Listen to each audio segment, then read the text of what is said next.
My name is Helen, I'm 67 years old, and my daughter-in-law threw her martini in my face because I wouldn't pay off her nearly $1 million debt.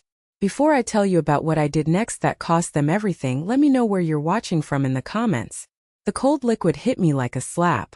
For a split second, there was only the shock of it, the icy sting of vodka against my warm skin, the sharp, almost medicinal scent of gin and vermouth filling the air. An olive slick with brine slid down my cheek and plopped onto the bodice of my brand new navy blue dress. The one I'd bought specifically for this celebration. My celebration. Then came the sound. A single vicious word spat across my mother's polished mahogany dining table. Selfish. My daughter-in-law, Tiffany, was standing, her hand still frozen in the air from the throw. Her face, usually a carefully constructed mask of expensive makeup and polite smiles, was twisted into a snarl of pure, unfiltered rage. Her designer blouse, crisp and white just moments before, now seemed like a costume for a villain in a cheap play. "You selfish old woman," she hissed again, leaning forward over the remnants of our $50 an entree catered dinner. I didn't move. I didn't even blink. I just looked past her to my son, my only child, Kevin. He was sitting there paralyzed, his face the color of chalk. He wouldn't meet my eyes. He just stared at his plate, at the cooling filet mignon he'd insisted was a treat for the best mom in the world. The silence from him was louder than Tiffany's screaming. It was a deafening roar of betrayal, of cowardice. All of this ugliness, right here in the heart of my home, surrounded by the ghosts of 1,000 happier family meals, because I had said no. 2 simple letters. No. I would not be taking nearly half of my lottery winnings, the first real security I'd ever had in my life, and setting it on fire to pay for Tiffany's mountain of debt. A debt she'd accumulated on things I couldn't even fathom. Handbags that cost more than my first car, shoes with names I couldn't pronounce, lavish vacations to places I'd only ever seen in library books. In that moment, as the vodka dripped from my chin onto the antique lace tablecloth, everything became crystal clear. The sudden flood of phone calls from Kevin over the last 3 weeks. Tiffany's syrupy sweet compliments about my charming little house. This entire elaborate dinner party. It wasn't a celebration. It was an ambush. A beautifully decorated, perfectly catered trap, and I was the guest of honor, the prey they had been grooming for the kill. They weren't celebrating my good fortune. They were celebrating theirs. They saw me not as a mother, but as a walking, talking ATM that had just hit the jackpot. And as I stood there, drenched in alcohol and humiliation, a strange thing happened. Something inside me, something that had been soft and yielding for 67 years, something that had always put my son's happiness before my own, didn't break. Didn't even crack. It turned to steel. A cold, hard, and suddenly very sharp resolve settled deep in my bones. They thought they were dealing with a simple, retired librarian from Austin, Texas, who would be so grateful for their attention that she'd sign away her future. They thought they could bully me, shame me, and wash me away with a splash of expensive gin.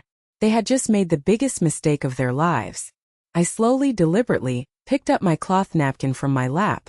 My hands weren't shaking. Not anymore. I didn't look at Tiffany. Her tantrum was just noise, the pathetic shrieking of a spoiled child. I looked directly at my son, Kevin. I held his gaze until he had no choice but to finally look up from his plate, his eyes wide with a fear I hadn't seen since he was a little boy who had just broken my favorite vase. I wiped the last of the olive brine from my cheek. The entire room was silent, save for the ticking of the grandfather clock in the hall, counting down the seconds of their old life. And in a voice so calm it scared even me, I asked him one single simple question. To understand that moment of icy clarity, you have to understand the 3 weeks that came before it. 3 weeks of the most intoxicating hope I had felt in years. It all began on a Tuesday, a day no different from any other.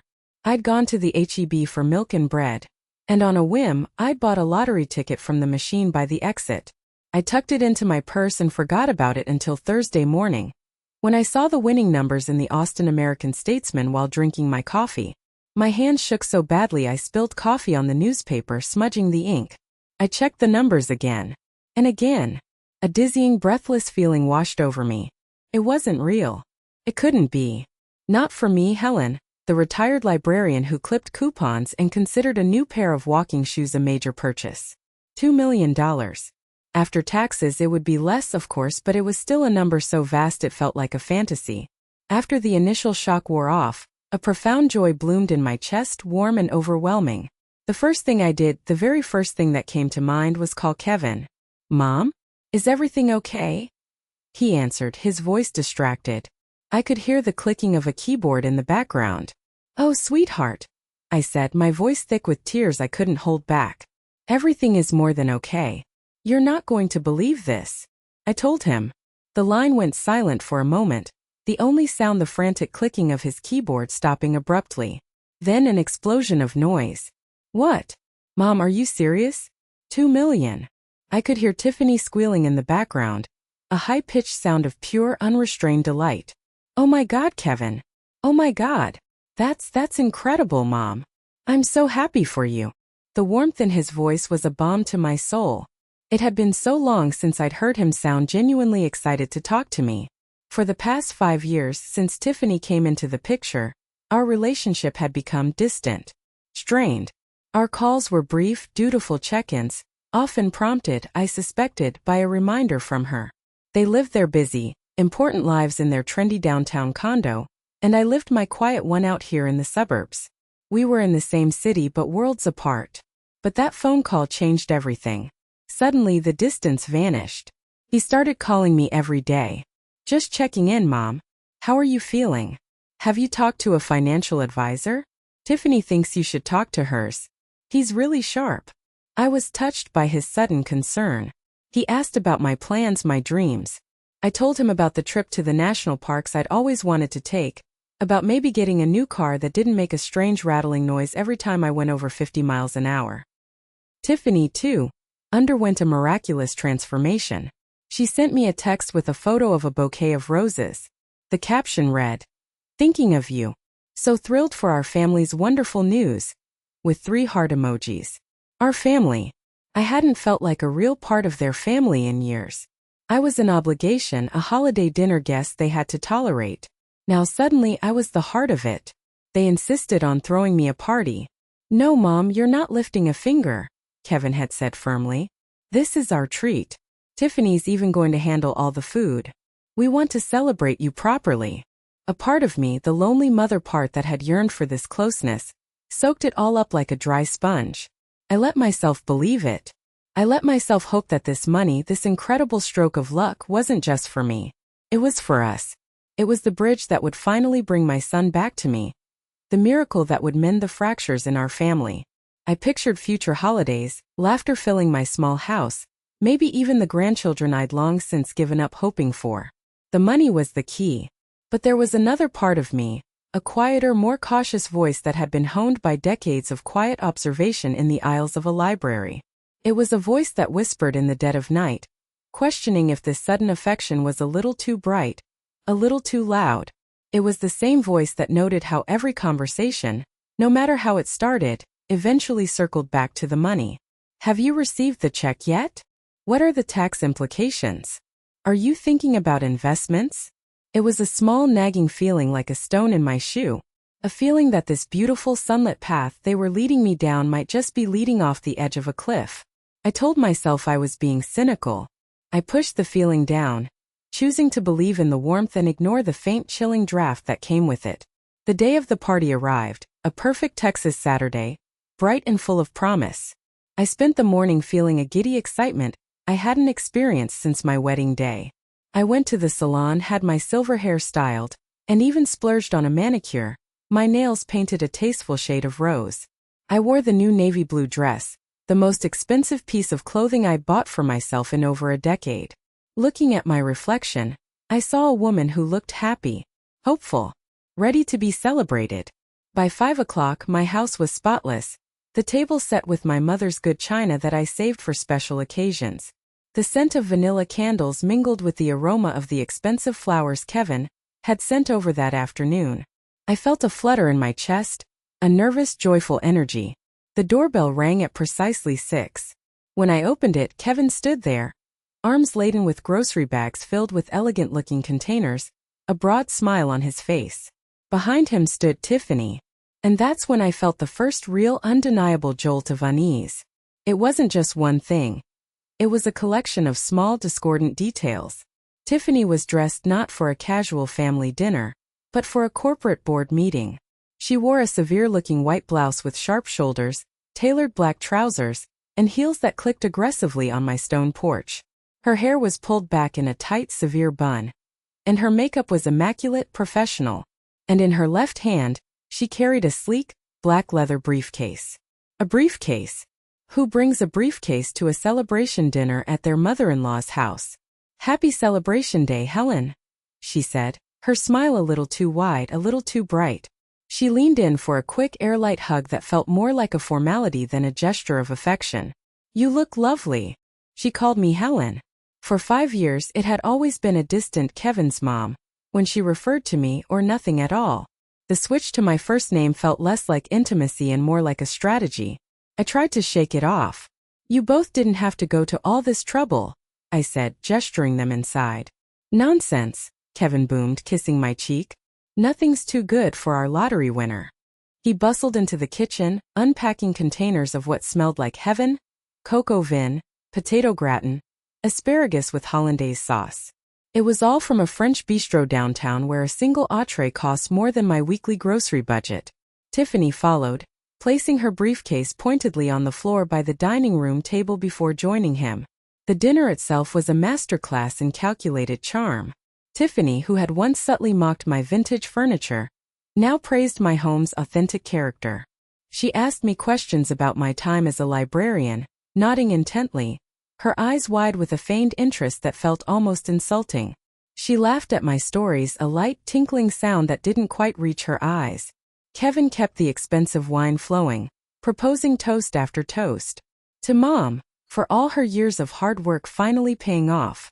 To family and taking care of each other. That last one hung in the air for a moment too long. Taking care of each other. I found myself playing along, wanting so desperately for it to be real. I pushed down the warning bells that were ringing louder and louder in my head, but I couldn't ignore the glances. Every few minutes they would exchange a look across the table. It was fleeting, almost imperceptible, but it was there. A quick, sharp meeting of the eyes that held a silent conversation. It wasn't the look of a loving couple.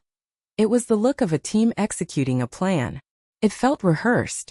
After the main course, as Kevin was clearing the plates, Tiffany patted the seat next to her. "Helen, come sit for a minute. There's something we've been so excited to talk to you about." My stomach tightened. Here it comes. Whatever this was, whatever they were here for, the prelude was over.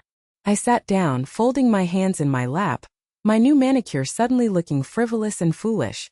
Kevin returned from the kitchen and sat opposite me, his earlier jovial mood gone, replaced by a somber seriousness. He looked from Tiffany to me, a silent cue. Tiffany reached down and with a soft click, opened the latches on her leather briefcase. The sound echoed in the quiet room. She lifted the lid and the warm, happy glow of the evening was instantly extinguished, replaced by a cold, clinical dread. It wasn't a gift or a surprise she was pulling out. It was a stack of papers. A thick, ominous stack of papers that she placed on the table with a soft, definitive thud. The stack of papers sat between us on the table, a stark white rectangle on the dark wood. It seemed to suck all the warmth and light out of the room. Tiffany placed her perfectly manicured hand on top of it, her red nails like drops of blood on the page. "Helen," Kevin began, his voice taking on a careful, gentle tone that set my teeth on edge. It was the same voice he used as a child when he was about to confess to breaking something. "We know this is a lot for you to process, winning all this money. It's a huge life change. And with big changes come big opportunities." Tiffany chimed in smoothly, sliding the entire stack across the table toward me.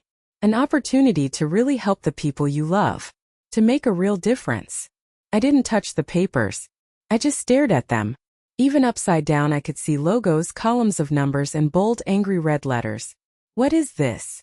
I asked, my voice barely a whisper. "Well, it's a bit complicated," Tiffany said, waving a dismissive hand. "It's just some financial stuff.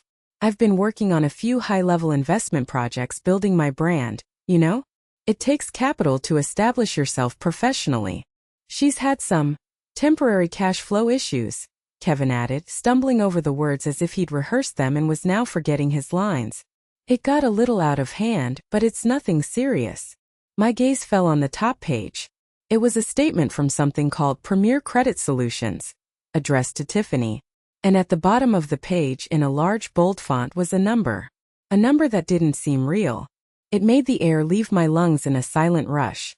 I reached out a hand that I was vaguely surprised to find was trembling, and I turned the stack around. $950,000. Not $95,000. $950,000. In outstanding debt. $950,000? I looked up from the paper, my eyes wide, searching their faces for some sign that this was a joke, a terrible, unfunny prank. But there was no humor in their expressions.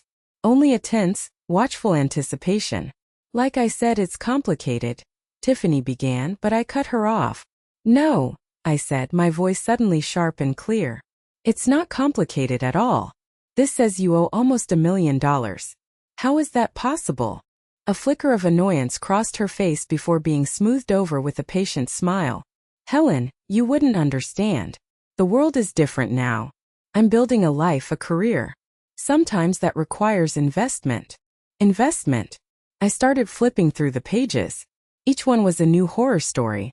A $47,000 bill from Nordstrom. A $23,000 statement from Louis Vuitton. Charges from the Four Seasons Resort in Hawaii. A lease on a new BMW that costs more per month than my mortgage ever had. Page after page of designer clothes, 5-star hotels, extravagant dinners, spa treatments. There were multiple letters from collection agencies, their language increasingly threatening. There were legal notices about pending action. This wasn't an investment. This was a bonfire of vanity. A financial catastrophe born of pure, unadulterated indulgence. And you want me to pay this? The question came out colder than I intended.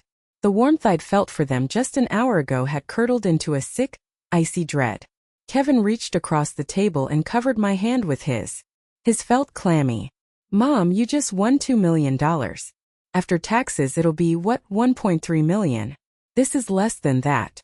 You can wipe this clean for her and still have more money than you've ever dreamed of. She's family now, Mom, he said, his eyes pleading. And family helps family. You always taught me that. The words, my own words, the core of my beliefs, were being twisted into a weapon and used against me. I pulled my hand out from under his. I looked at Tiffany, who was watching me with the focused intensity of a predator studying its prey. You don't really need all that money, Helen, she said, her voice dropping to a confidential, honeyed tone. You're 67. You live so simply. Your house is paid off. What are you even going to do with $2 million anyway? The sheer audacity of it stole my breath. What was I going to do with my money? I was going to live without the constant, gnawing anxiety about a broken water heater or an unexpected medical bill for the first time in my adult life. I was going to travel. I was going to have security. I was going to have peace. I looked from my son's desperate face to his wife's greedy, expectant one. And I saw it all. The whole disgusting, calculated performance. The fake warmth, the expensive dinner. The sudden, suffocating affection. It had all been a prelude to this moment. They weren't celebrating me. They were sizing me up, softening the target before presenting the bill for a life I had no part in creating. My voice, when I finally found it, was quiet but firm. No. The word hung in the air between us, small and yet as solid and immovable as a mountain. No. Kevin flinched as if I'd struck him. Tiffany's carefully constructed smile didn't falter, but it tightened at the edges, becoming a brittle porcelain thing. I don't think you understand, Helen, she said, her voice losing its honeyed edge and taking on a sharper, condescending tone. This isn't just a favor. This is about protecting our family. My financial situation. It could affect Kevin's security clearance for his job. So that was the hook. They weren't just asking for a bailout, they were presenting me with a threat. My son's career, the one I had sacrificed so much for, putting him through college with a second job cleaning offices at night, was now being held hostage. If this was such a crisis, why didn't you come to me months ago? I asked, my voice still quiet, but gaining a harder edge. Why wait until I won the lottery? Kevin looked down at his hands, a deep red flush creeping up his neck. We didn't want to burden you, Mom. We knew you couldn't help. The honesty of it was more brutal than any lie. They hadn't wanted to burden me with their problems when I was poor and useless.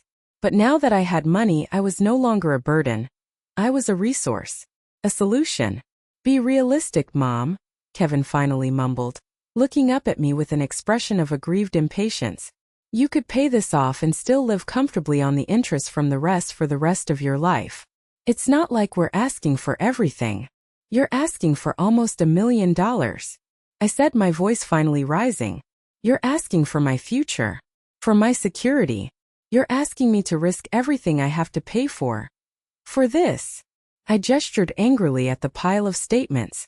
For purses and parties. You just don't get it, Tiffany snapped, her mask of civility finally shattering completely. You've lived your small little life in this small little town. You have no idea what it takes to build something, to be someone. Her contempt was a physical thing. A foul taste in the back of my throat. My small little life. The life I had poured into raising my son. The life where I'd counted every penny to make sure he had everything he needed. And then she delivered the final, devastating blow. A confession disguised as an accusation. You know, she sneered. Even before you won the lottery, I told Kevin we should ask you for some of your savings for a down payment on a house. It's not like you were using it for anything important. He was too chicken to ask then. My blood ran cold. So this wasn't new. This predatory entitlement had been there all along. Simmering beneath the surface. My life savings, the nest egg I had painstakingly built over 40 years, had been nothing more than a potential piggy bank in their eyes. The lottery hadn't created their greed. It had just given it a bigger target. Something inside me hardened. The hurt, the shock, it was all calcifying into a cold, diamond-hard anger. I stood up, went to the small desk in the corner of my living room, and took out my checkbook. I saw a flash of triumphant hope in their eyes. They thought I was caving. I sat back down, opened the checkbook, and very deliberately wrote a check. I made it out to Kevin for the amount of $1,000. I tore it from the book with a sharp, satisfying rip and slid it across the table. This, I said, my voice level and calm, is a gift. It's what I can afford to give you. Use it for whatever you think is best. But that is all you will ever get from me. Tiffany stared at the check as if I had placed a dead rat on the table. She let out a short, sharp laugh that was pure, ugly disbelief. $1,000? $1,000? Are you kidding me? My monthly minimum payments are more than that. Then you have bigger problems than I can solve, I said quietly.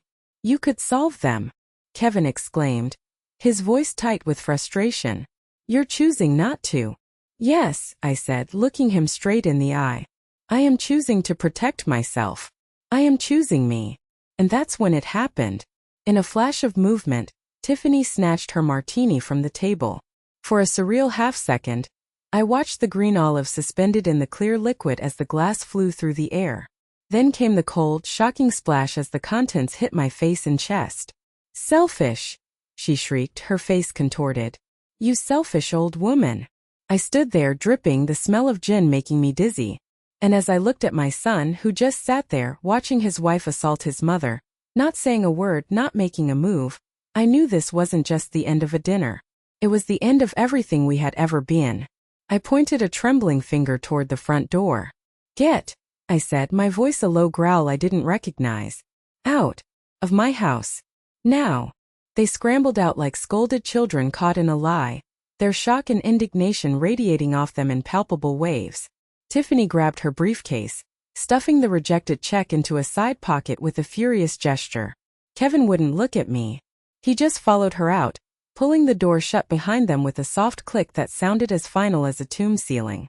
For a long time I just stood in the middle of my ruined dining room, the expensive food growing cold on the table, the scent of gin and betrayal hanging heavy in the air. My dress was soaked, my hair was damp, and a single defiant olive lay on the floor at my feet. But I wasn't crying. The time for tears was over. The shock had burned away, leaving behind a core of pure, cold determination. The next morning my phone started buzzing at 7 a.m. and didn't stop. 17 missed calls from Kevin. 12 from Tiffany. A flood of text messages, each one more frantic than the last. Mom, I think we all said things we didn't mean. Jessica feels terrible about what happened. He couldn't even get her name right in his haste, a Freudian slip that made me let out a dark little laugh. Wait, that was from the original story. The name was Jessica. The new name is Tiffany. I should correct this. Let's rephrase. Mom, Tiffany feels terrible about what happened. This is ridiculous. We're family. Pick up your phone. I deleted them all without responding. I had spent years responding to their summons, rearranging my life to fit into the small, convenient slots they allowed for me.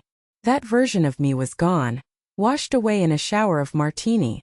Instead, I made myself a pot of strong black coffee, sat down with a notepad and started making a list. The first call was to my sister Susan in Arizona. She was 5 years older, brutally honest, and had disliked Tiffany from the moment she met her. Let me guess, she said, after I'd recounted the entire sordid tale. She called your life small. Among other things, I said dryly.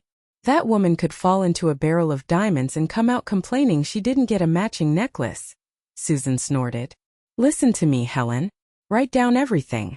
Every word you can remember. The date, the time, what they said, what she did. Document it. This isn't just a family spat anymore. They came at you for nearly $1 million. This is war, and you need to be prepared. Her words solidified my resolve. This wasn't about emotion anymore. It was about strategy. My second call was to my financial advisor, Mr. Davies. He'd handled my modest retirement account for years, and had never been anything but kind and respectful. Harold, I said, skipping the pleasantries, I need to make some immediate and significant changes to my financial plans. Of course, Helen, he said, his voice warm. What's on your mind? I want to move half of my winnings after taxes into an irrevocable trust, effective immediately, I said, the words feeling powerful on my tongue. There was a pause on the other end of the line. Helen, that's a very serious step, he said carefully. Irrevocable means just that. You can't change it no matter what happens. Are you concerned about something specific? Let's just say I'm taking proactive steps to protect my assets from unexpected financial pressures, I said. It was the most diplomatic way I could phrase it. I understand completely, he said, a note of grim comprehension in his voice. It's a wise move. Many lottery winners face this. We can have the paperwork ready to sign by Wednesday. After I hung up, I felt a weight lift from my shoulders. That was one wall of the fortress built. But I wasn't done. I looked at the name of the French bistro on the catering container still sitting on my counter. An idea, sharp and wicked and absolutely perfect, began to form in my mind. I made a third call, this time to a local charity I had volunteered at for years, one that provided financial literacy education to low-income families. I spoke to the director, a woman I respected immensely. I'd like to make a donation, I said. A significant one. I want to establish a new fund, a foundation in my name. Helen, that's wonderful. What will the foundation be for? I smiled, a real smile for the first time in 24 hours. I'm calling it the Responsible Financial Choices Foundation. I want it to help people learn the consequences of irresponsible spending. It was petty. It was pointed. And it felt absolutely glorious. It was my second move on the chessboard. Tiffany wanted to talk about building a brand? Fine. I would build a legacy. A legacy founded on the very principles she so arrogantly despised. They had started this war. But I was going to be the one to finish it. The days following my initial strategic moves were quiet. The barrage of calls and texts from Kevin and Tiffany ceased abruptly. For a moment, I allowed myself a flicker of hope that they had accepted my decision, that they had retreated to lick their wounds and would leave me in peace. It was a foolish, naive thought. They weren't retreating. They were regrouping, plotting a new line of attack. I should have known that people who feel entitled to $1 million of someone else's money don't simply give up. The new attack came on a Thursday afternoon. It was subtle, insidious, and far more dangerous than a thrown drink. The phone rang, displaying an unfamiliar number with a local area code. I hesitated, then answered. Hello. Good afternoon. Am I speaking with Helen Thompson? The voice was a woman's, overly bright and professional. This is she, I said cautiously. Excellent. My name is Brenda, and I'm calling from the Senior Financial Protection Initiative. We're a watchdog group that works with state agencies to prevent elder financial abuse. We received an anonymous tip suggesting that you, as a recent lottery winner, may be under undue influence from outside parties regarding the management of your new assets. This is just a courtesy call to ensure you are safe and your funds are secure. My blood ran cold. Undue influence. The phrase was clinical, official sounding. It was the kind of language used to have someone declared incompetent. I'm sorry, I said, keeping my voice even. Who did you say you were with again? The Senior Financial Protection Initiative, she repeated, a hint of impatience in her voice. Now, to verify your identity and ensure we're speaking to the correct individual, I just need you to confirm a few details. Can you please state your date of birth and the name of the bank where you deposited your winnings? A massive red flag shot up. No legitimate organization would ever ask for that information over the phone. Every instinct screamed at me. This is a scam. This is them. My mind raced. I could hang up. Or I could play along. On my coffee table was my smartphone. With a steady hand, I swiped open the screen and tapped the voice recorder app, placing the phone next to my landline's receiver. Of course, I said, my voice now trembling slightly, playing the part of a confused, elderly woman. My date of birth is May 12, 1958. And the bank? Oh dear, let me think, it's Capital Trust Bank. I gave her the correct information, a calculated risk. I needed them to think they were succeeding. Wonderful, thank you, Helen, Brenda said, her voice dripping with false sympathy. And just to confirm our records, the initial deposit was for $1.3 million, after taxes, correct? Yes, that's right, I whispered. Perfect. We may need to place a temporary hold on the account while we investigate this tip, just to protect you. We'll be in touch. She hung up. I sat in stunned silence for a full minute, the recording icon still pulsing on my phone. They weren't just asking for the money anymore. They were actively trying to get control of it, using deceit and impersonation. This was no longer just a family dispute, this was criminal. My hand shook with rage as I saved the recording. Then I did some digging. A quick search for the Senior Financial Protection Initiative yielded absolutely nothing. It didn't exist. I then did a reverse lookup on the phone number. The result made my stomach clench. The number was registered to a woman named Ashley Peterson, a name I recognized instantly. She was Tiffany's best friend, her maid of honor, a woman who worked in the wealth management division of a local bank. The pieces clicked into place with sickening clarity. Tiffany had weaponized her friend, using her professional knowledge to try and trick me into giving them the keys to my kingdom. Just when I thought my anger couldn't possibly burn any hotter, the phone rang again. This time it was a number I recognized. Tiffany's mother, Rebecca. Helen, dear, she began, her voice a syrupy drawl. I heard there was a little misunderstanding the other night. Tiffany is just devastated. You know how she is, so passionate. Passionate. I repeated, my voice dangerously quiet. Is that what you call it when your daughter assaults someone, and then has her friends impersonate financial investigators to try and steal their money? There was a choked silence on the other end. She hadn't expected me to know. Now I don't know what you're talking about, she stammered, recovering quickly. All I know is that my daughter is in trouble, and you have the power to help. It's what family does. You're being incredibly selfish, Helen. When you're old and alone, you'll regret burning these bridges over something as trivial as money. The threat was clear. Give us the money or you will die alone. Thank you for your concern, Rebecca, I said, my voice like ice. But I'm not the one holding the gasoline and the matches. You might want to have that conversation with your daughter. I hung up the phone. They had escalated things to a level I never thought possible. They had shown me they would stop at nothing. They thought they were being clever, but they were just getting sloppy, leaving a trail of evidence a mile wide. And I was standing at the end of that trail, patiently waiting to collect every last piece of it. The quiet of the next few days was unsettling. I knew it wasn't peace. It was the eerie calm before a much larger storm. Having failed with direct assault and clumsy deception, they were now preparing their heavy artillery. I spent the time methodically organizing my evidence, my detailed written account of the dinner party, the saved recording of the fraudulent phone call, a screenshot of the phone number registered to Tiffany's friend.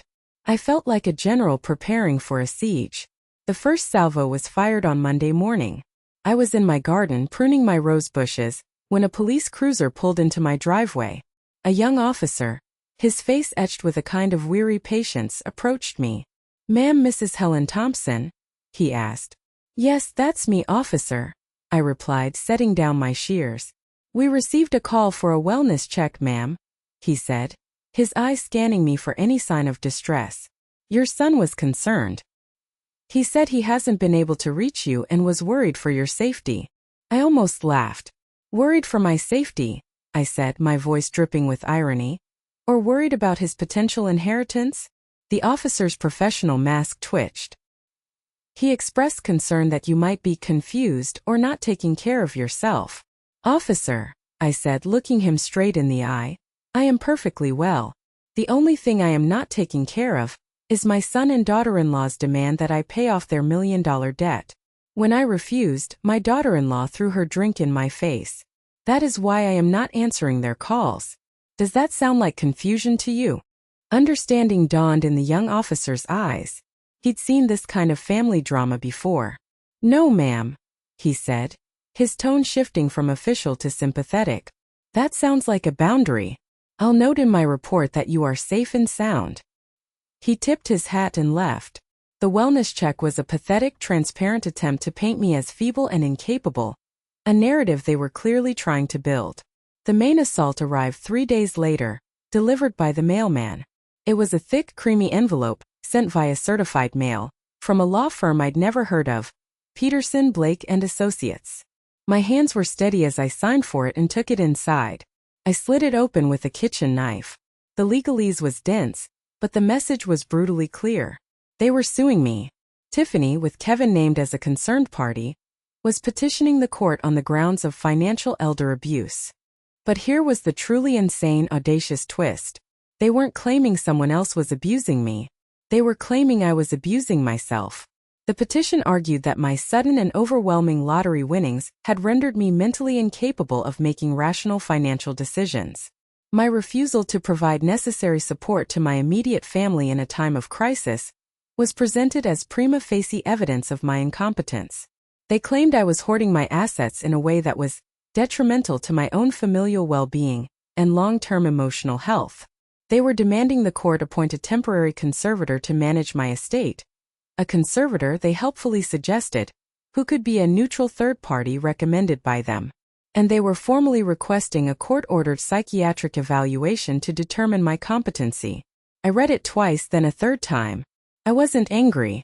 I was for the first time genuinely stunned by the sheer breathtaking gall of it all. They were trying to use the legal system to declare me crazy because I wouldn't give them my money. My shock quickly gave way to a cold, exhilarating fury. This was the mistake I had been waiting for. This was their sloppy, desperate, overplayed hand. I picked up the phone and called the best family law attorney my sister's research had turned up, a woman named Maria Sanchez. I explained the situation calmly and concisely, from the dinner party to the fraudulent call to the legal papers I was now holding in my hand. When I finished, there was a moment of silence on the other end of the line. Then I heard a low whistle. "Mrs. Thompson," Maria Sanchez said, and her voice was a beautiful blend of professional outrage and sheer predatory delight. "In my 20 years of practicing law, I have seen some truly shameless money grabs. But this is a masterpiece of malicious incompetence. Can they do this?" I asked. "Can they force me to be evaluated?" "Oh, they can try," she said, and I could hear the smile in her voice. "But they have no idea what they've just done. They thought they were building a cage for you, Mrs. Thompson. But what they've actually done is hand-deliver us the evidence, the motive, and the legal grounds for a countersuit that is going to dismantle their lives piece by piece. They came to court with a water pistol. We're about to show up with a battleship." The preliminary hearing was scheduled for a Thursday morning in the Travis County Courthouse, a building that felt both imposing and strangely comforting. This was a place of rules, of evidence, of consequences, 3 things Tiffany and Kevin seemed to believe didn't apply to them. I chose my outfit carefully. A simple, well-tailored navy suit I'd worn to parent-teacher conferences for 30 years, paired with sensible low heels. It was my armor, the uniform of a woman who was responsible, sane, and not to be trifled with. When I walked into the courtroom with my lawyer, Maria Sanchez, I saw them sitting at the opposing table. Tiffany was dressed to the nines in a sharp, cream-colored power suit that probably cost a fortune, her expression a mask of wronged virtue. Kevin sat beside her, looking pale and miserable, constantly fidgeting with his tie. He wouldn't look at me. Their lawyer, a nervous-looking young man named Peterson, was shuffling through a mountain of paperwork, looking utterly out of his depth. The judge assigned to our case was a woman named Patricia Miller. She was in her 60s with sharp, intelligent eyes behind a pair of no-nonsense glasses and a reputation for having zero tolerance for frivolous lawsuits. When she entered, the room fell silent. She looked down at the paperwork before her, her expression unreadable. "Mr. Peterson," she began, her voice calm but carrying an undeniable authority, "I have read your client's petition.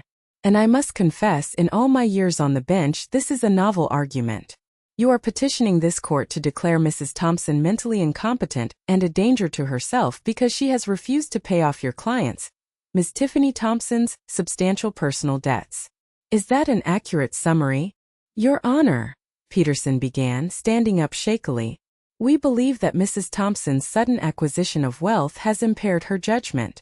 Her refusal to provide support to her family, who are facing a significant crisis, demonstrates a departure from her previously established character and suggests she may be vulnerable to outside influence." Judge Miller held up a hand, silencing him. "Outside influence from whom, Mr. Peterson?" "Her licensed and reputable financial advisor, who advised her to protect her assets." "Is that the undue influence you're referring to?" "Well, Your Honor, we argue." "Let me be clear," the judge interrupted, her voice cutting through the room like glass. "Being elderly is not evidence of incompetence. Being wealthy is not evidence of incompetence.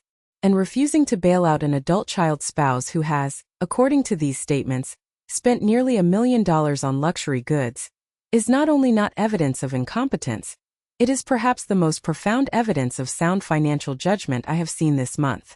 Do you have any actual evidence that my client cannot manage her own affairs?" The silence that followed was thick and suffocating.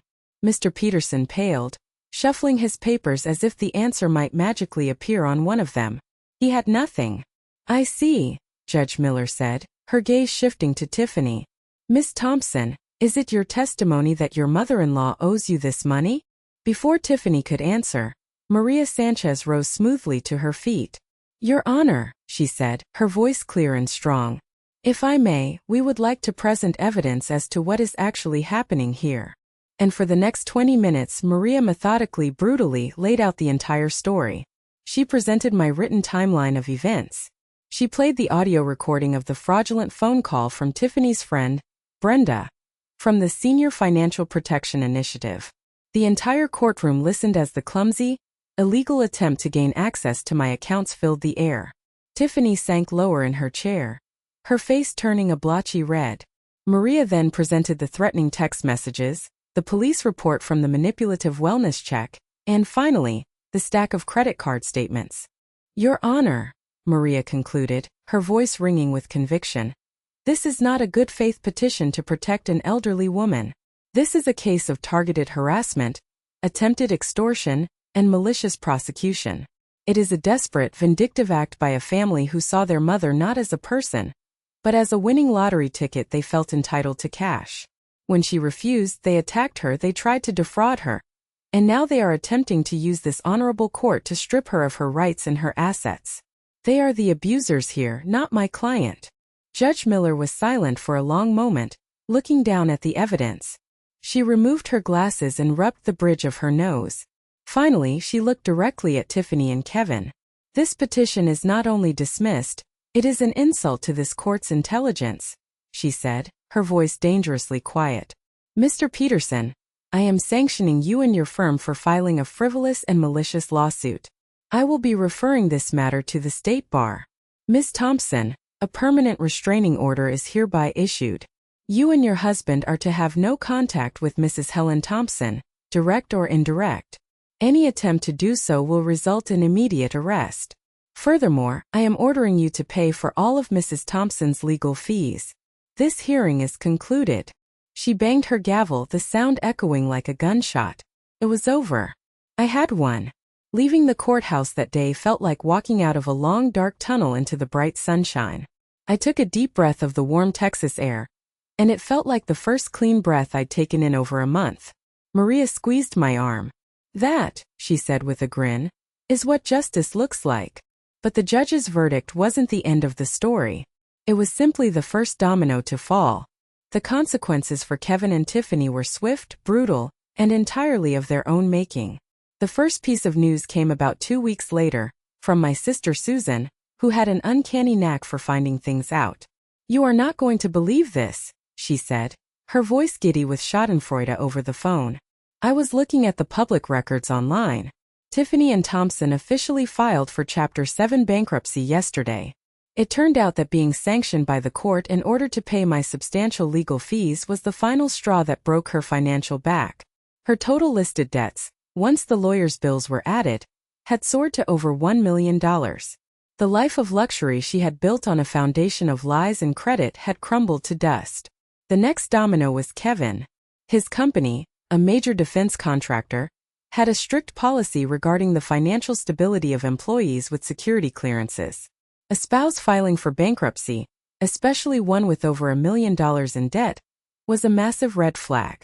It made an employee vulnerable to bribery and blackmail. He wasn't fired, but he was stripped of his high-level clearance and reassigned to a dead-end administrative position in a different department. It came with a significant pay cut, and more importantly, the end of any possibility for a future promotion at the company. He had stood by while his wife tried to destroy me, all to protect his precious career, and in the end he lost it anyway. The irony was devastatingly perfect. But the biggest domino of all fell in a way I never expected. A young, ambitious reporter for a local online news outlet got wind of the story from the court records. The headline of his article, which was published a week later, was sensational and utterly compelling. "Retired Austin librarian wins court battle against family's $1 million lottery extortion plot." The article detailed everything. The lottery win, the celebration dinner, Tiffany's staggering debt, the thrown drink, the fraudulent phone call, and the judge's scathing dismissal of their case. He even mentioned my new foundation, the Responsible Financial Choices Foundation, painting me as a woman who was turning her personal trauma into a public service. The story went viral locally. It was shared thousands of times on social media. People were outraged on my behalf. Suddenly, I wasn't just Helen Thompson, the quiet retiree. I was a folk hero. I started receiving letters and emails from strangers, people sharing their own painful stories of financial pressure from family members, of feeling like an ATM for their children or siblings. They saw their own struggles reflected in my story, and my victory felt like a victory for them too. The local news channel invited me for an on-air interview. I was terrified, but Maria and Susan convinced me to do it. I sat in the bright studio lights, looked directly into the camera, and spoke from the heart. "Family should love you for who you are, not for what you have," I said, my voice steady. "Money doesn't create obligations. And sometimes the kindest and most loving thing you can do for someone is to let them face the consequences of their own choices." The response was overwhelming. My foundation received a flood of small donations. But the most significant consequence of my newfound fame was that it made it impossible for Tiffany and Kevin to hide. They were now notorious in their own community. People recognized them in the grocery store. Friends suddenly stopped returning their calls. They had tried to isolate and shame me, to paint me as a crazy old woman. Instead, they had isolated and shamed themselves on a public stage. They had wanted my money, but in their desperate, greedy pursuit, they had lost something far more valuable: their reputation, their careers, and their place in the community. The dominoes had all fallen, and they were buried under the rubble. I thought the public fallout would be the end of it. I had won in court, my money was secure, and their lives were in disarray. I assumed I would never hear from my son again, except perhaps through lawyers discussing the restraining order. I had made my peace with that. But one evening, about a month after the TV interview, my doorbell rang. I looked through the peephole and my heart stopped. It was Kevin standing alone on my porch. He looked awful. He had lost weight, there were dark circles under his eyes, and he seemed to have aged 10 years. He wasn't angry or demanding. He looked broken. My first instinct was to ignore him, to honor the restraining order to the letter. But the legal document was to prevent him from harassing me for money.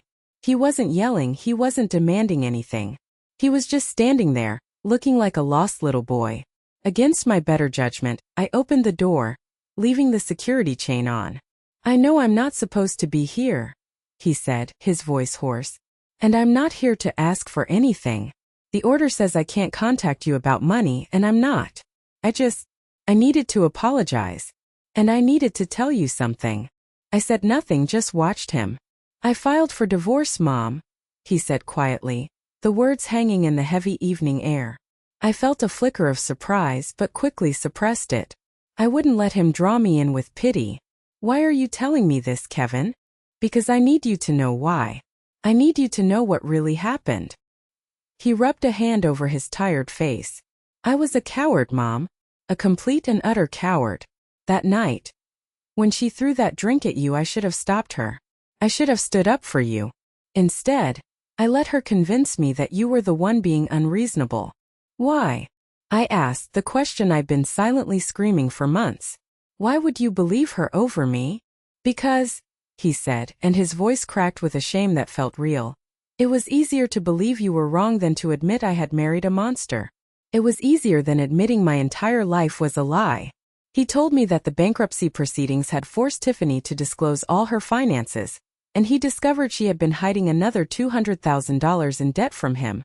Secret credit cards, personal loans, money she'd borrowed against their car. When he confronted her, she had accused him of being controlling and unsupportive. "But that wasn't what did it," he said, looking up at me. His eyes filled with a deep, haunting regret. "The final straw. I found it last week when I was packing my things to move out. She had a box hidden in the back of her closet, under a pile of old blankets. I thought it was jewelry or something. It wasn't." He reached into his jacket and pulled out a single folded piece of paper. He didn't have the whole file, but he wanted me to see this. He unfolded it and held it up for me to see through the crack in the door. It was a printout from a legal website. The title at the top of the page read, "Establishing Guardianship and Conservatorship for an Elderly Parent in Texas. A Step-by-Step Guide." My breath caught in my throat. "There was a whole folder, Mom," Kevin whispered, his voice shaking. "Bank statements of yours she somehow got copies of from years ago. Notes on your health insurance policy, your life insurance, and pages of this stuff.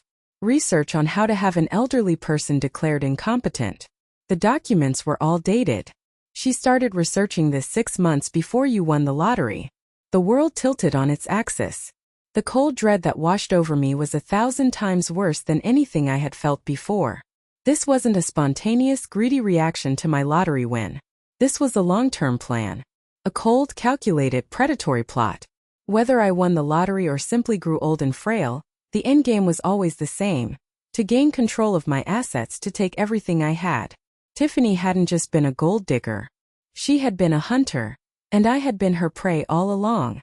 The lottery hadn't been the reason for her attack. It had just been an excuse to launch it ahead of schedule. I looked at my son's devastated face and finally understood the full, horrifying scope of what I had survived. It wasn't just a battle for my money. It had been a battle for my life, for my very autonomy. And I had won. I slowly unlatched the security chain and opened the door. I looked at my son, this broken man who had been a stranger to me for so long, and I saw a glimmer of the little boy I had raised. For the first time, I gestured for him to come inside. We sat in silence in my living room for a long time, the weight of his confession settling between us. The divorce would be messy, he told me. Tiffany was fighting him for everything: alimony, half the house, claiming he was abandoning her in her time of need. But he was determined to fight back, armed with the horrifying evidence of her long-term scheming.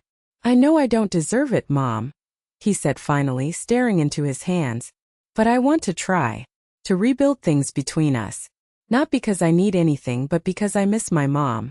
I miss having a mother who loved me." "I never stopped loving you, Kevin," I said quietly, and it was the truth.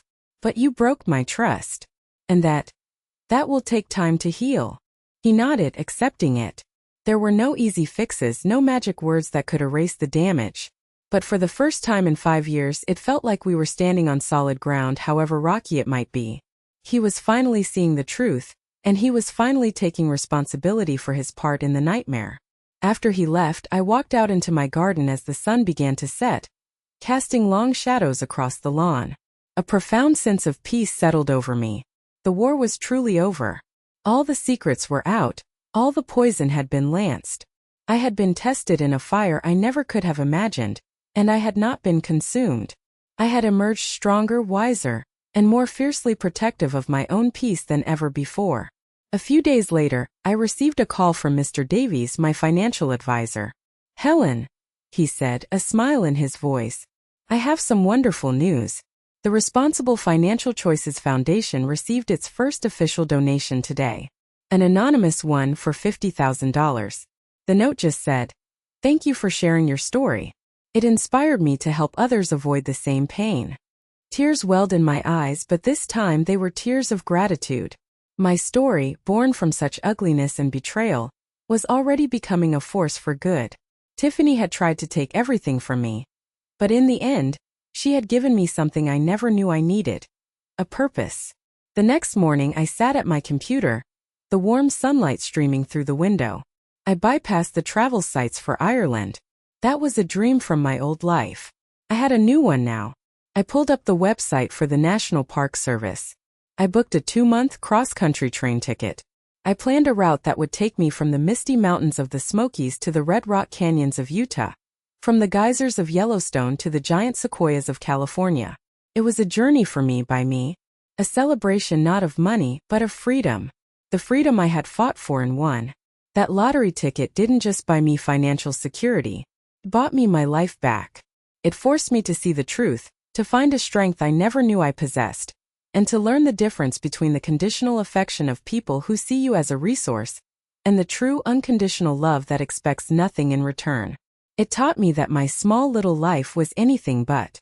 It was rich, it was resilient, and from now on it was going to be lived entirely on my own terms. Thanks for listening to my story. It wasn't easy to share, but I believe in the power of speaking our truth. Have you ever had to make a difficult stand with family when it came to finances or respect? I would be honored to read about your experiences in the comments below. Your voice matters. And if my story resonated with you, please consider liking this video and subscribing for more stories about overcoming life's greatest challenges. You are not alone.